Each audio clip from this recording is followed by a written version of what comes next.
Yo, we are back, and today we're doing something a little bit different. This is Forza Horizon 6. It's currently in early access for people that paid extra for it. I'm somebody that likes the Forza Horizon series. I kind of skipped 5, but I played 4 a lot, then come back to this one, mainly because I live in Japan myself. I've been here 15 years. It's kind of nice to have something familiar to me. And yeah, I just figured I'd kind of have a look around, see how realistic it is in terms of how it represents real Japan. Talk about some of my experiences in Japan, maybe some of the things this game gets right, and maybe things it needs a bit of work on. So let's get into it. So I kind of ummed and ahed for a while about whether I'd bother doing this video because, well, my channel is BMX, skateboarding games, things like that. Not really a car content kind of person. Also, I feel like the car content sphere, or whatever you want to call it, is, I don't know. When it comes to cars, everybody has a lot of opinions, and they'll tell you you're wrong about everything. So, yeah, I don't really have a super huge amount of car knowledge, if I'm being completely honest. I do like these games. I suppose I do have a bit of knowledge, but living in Japan, I don't actually own a car myself. So this is kind of a way of experiencing driving a car in Japan without having to actually deal with the cost and all the other stuff. Because I live in a big city. I don't need a car. It's just not really cost effective. So this is kind of a nice alternative. Also for like people that want that dream of just driving around Japan. This is kind of a very good cruising game. There's lots of different games set in Japan or with Japan maps that kind of recreates everything pretty well. But this is kind of pretty comprehensive. Like we've just been in Daikoku here.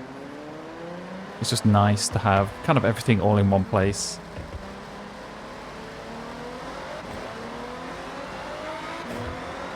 You'll notice I'm driving. It's something that's not really represented in the game. It's maybe one of the things I wanted to bring up. Like VIP car culture in Japan, which is taking like older luxury sedans. I guess now it's even like modern sedans and things like that, even some like foreign cars. Usually like black or white, blacked out windows, but kind of lowered and made a bit sporty. It's like luxury sedans that typically appeal to hang on, the English isn't coming out. Oji-san. Yeah, like old men. I don't know why that didn't come out, to be honest. It's just saying old man. But yeah, typically old men would be driving these sort of cars. It's kind of like a culture where younger people have taken them and kind of modified them a bit. And they kind of have, well, a VIP appearance to them. So it's kind of easy to understand where the naming comes from. And while we're around here, if I can remember where it is, this will bring me to one thing that I wanted to talk about. This is probably going to be a pretty free-form drive around, to be honest. Not overly edited, not overly planned. Which is nice to do for a change, if I'm being honest. Because we are heading towards Tokyo Station, which is actually where I work, or very near here. I say that, I actually work remotely and only go to the office like a few times a year. Only takes like an hour to get there, but I just never bother because it's a lot easier to work from home. This is like the front kind of well-known entrance to Tokyo Station. Then, I've actually not really looked at this properly. If you come this way, towards the left side, there's an area called Marunouchi, which is kind of a well-known business district. It's not quite represented here. This little area in the middle, like there's roads on both sides and you can walk. You go straight to like a huge park from here. It's slightly smaller in scale in the game, but you can kind of expect that it won't fully represent Japan in that sense. It's just not really possible to. I guess the other glaring thing is the roads are huge. There are some smaller ones here and there, but especially when you're in Tokyo, maybe because of the lack of traffic, it does feel slightly lonely. I don't know, there are cars around, so it's not completely dead.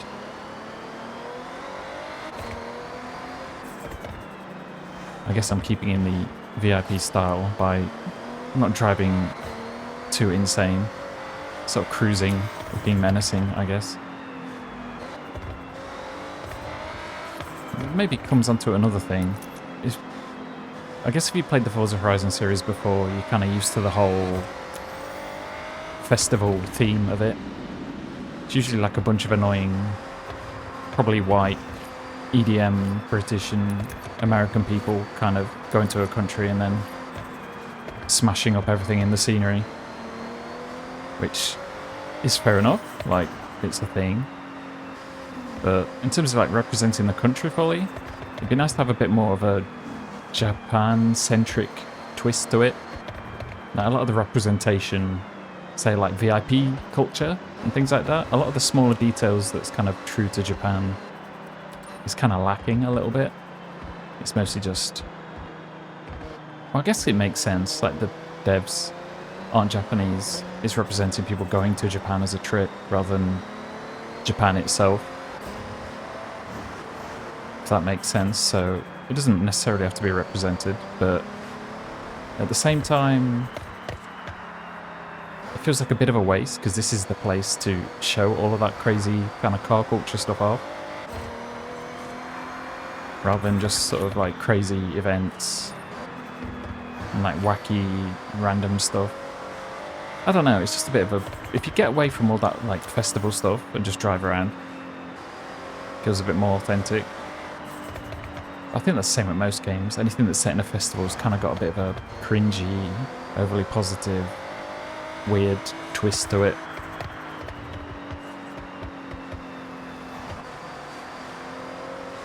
Yeah, we're just cruising around the countryside.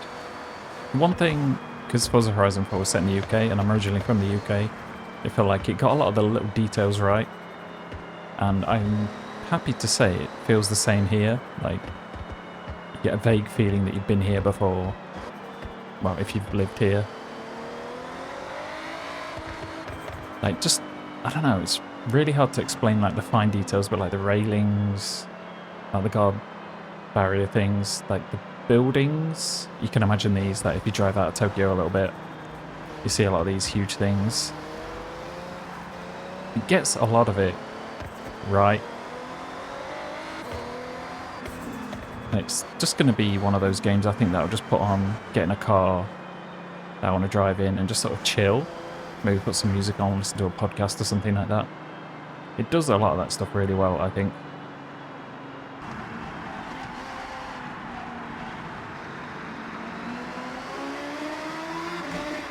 So you may notice we've switched cars.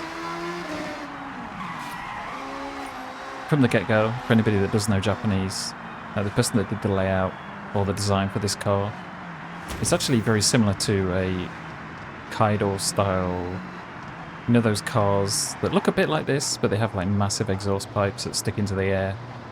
The paint job is based on a real car, but it's kind of hard to replicate that sort of thing authentically. So that's another thing, talking about like, it doesn't quite represent all the different styles. Hopefully some of those sort of cars get into the game, because they're very unique to Japan. But also, if you know Japanese, you'll notice the characters on the back of the car, like Tokyo, which is the ones in yellow. I think they don't know how to write them properly, because they're a bit off. Same with the katakana and a few other things. But it's very close to something I actually know. So I still kind of like the design. Hopefully, maybe a Japanese person comes and like recreates that style or something. Come back to Tokyo Station again.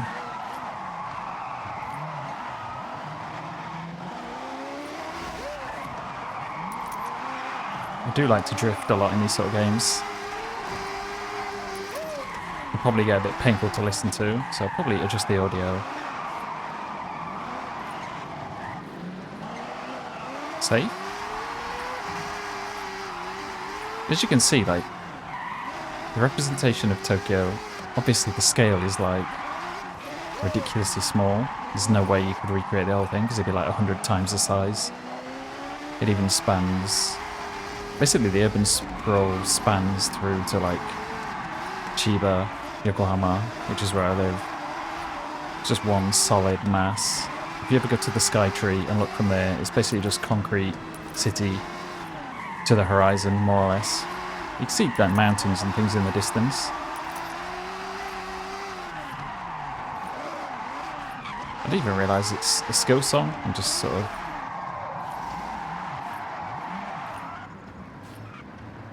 zoning in on what I'm doing. Oops, broke something. That's another weird thing. It's maybe hard to describe, but obviously Forza Horizon's about like smashing stuff up a lot. But I don't know. Maybe it's because of the culture and because I'm kind of ended up thinking more along the lines of being in Japan and that sort of thing. It was a bit weird to like go around a place like this smashing everything up. Because maybe as an example, I bought an apartment last year and it's basically just me and everybody else that lives in this apartment block. In Japanese it'd be called a mansion. I bought it with my partner. She's Japanese. But everybody else is Japanese. And it feels like, as the sole foreigner, I should probably like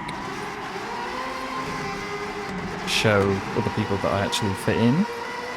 Because otherwise, say like you have to take the trash out. It's like a communal space where all the trash goes and fixed times of the week. If I got that wrong, it'd probably be have people think, oh, now they're a foreigner, they don't really understand how to do this sort of stuff. Whereas if a Japanese person did it, it's probably just, oh, that person doesn't know the rules or they're just bad at doing that sort of thing. It kind of feels like you're a representative of foreigners, or people will just assume because you're a foreigner you don't understand or something like that. So I generally feel like I have to be on my best behaviour because there's like this extra association put on top, which is a weird thing to have, maybe, and I probably just care too much. But if I bought a place, I'm going to be living here, well, presumably the rest of my life. So you don't really want to be living around people that think you're a mess, basically. And prove, oh yeah, foreigners probably can't blend in here very well. Because there is a slight anti-Japan, anti-foreigner sentiment that's slightly growing in Japan. But for people that live here, I guess. Also, like, over-tourism as well can affect things a bit. Not to say that it's super bad or that you actually meet it in real life. It's just more like a small group of people on the internet that talk about that sort of thing. But even then, like, it does make you think safe. But I kind of have to be careful, I guess. I don't want to make life for other people worse through my own actions. So yeah, going back to playing this, trashing the place up. Obviously, it's a game. It doesn't matter. But part of me can't help but feel a bit weird about like smashing everything up, or just the premise of the game of like a bunch of foreigners coming in, doing all sorts of wild stuff. Having said that, Japanese people seem really positive on the game, like its representation of Japan and the way it looks. Just a lot of the smaller things like stores. It's very... the naming and things like that is probably a bit more how a foreigner would assume the stores look like here and there. Might be a little bit stilted. But for the most part, it's pretty much what you'd expect. If you've never been to Japan, like, you could just be safe in thinking this is the way some of it looks like. It's not like a theme park of Japan or anything like that. Some games tend to make everything look a bit too crazy. Like there's cherry blossom everywhere. The music's a bit cheesy, like generic Asian music that usually gets tied to people coming to a place like this. It's like a generic hip-hop beat with some sort of diddle music. Which, there are those sort of types of music, but you don't really hear it here. It's specifically in like people that come to Japan, they put this certain music on. I guess because of the vibe, I guess. It always struck me as kind of funny that everybody uses the same kind of beats and songs coming to Japan. I guess it's their image of what Japan or Asia would sound like.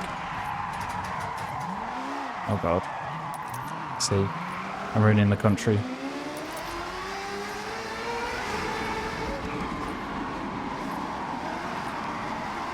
So honestly, I don't know where I'm going with this video. It's more of a test to see what people think. Like, does anybody care? Because I could probably yap on forever and drift around like this. I don't even have to think about it. That's one thing. Like, if you like drifting and just cruising, you can do it very easily. Feels great. Looks good. It's well optimized as well. So you shouldn't have too many problems there. Turn ray tracing off just because that's a pretty heavy load on the computer. Or on your graphics card, even. But even without ray tracing, it still looks great, so you can kind of do without it, to be honest. And we are just flying all over the place. So, it's kind of a one-off. I did it before with CarX like a year or two ago. Doing a similar thing. If there is interest in hearing more, then I can always do another one in a similar style. It's nice because I don't really have to edit anything. I can just sort of keep going the whole time. I probably need like one cut for changing the car and that's it. If you want to know more about the game itself, there's plenty of YouTubers that cover this stuff. So that wouldn't really be an issue. I should probably look at it from my perspective, which is a bit more unique to what other people can provide, maybe. Actually, we're getting back to the house. This is kind of like the starting house right here. It seems like a good enough place to leave it. We'll stop at the gas station next to the house. Yeah, let me know what you think. If this should remain a one-off thing. Like, don't worry, my channel's not going to change or anything like that. It's just nice to do something else for a change, because there's not really a lot going on. I don't really want to do another Streets video, because it feels weird at the minute. Session, I'm going to keep doing like maybe one video a week. Anything else? I don't know. There's not really a lot else going on right now that we can kind of report on. So yeah, let me know what you think. Thanks for watching. I'll see you in the next video.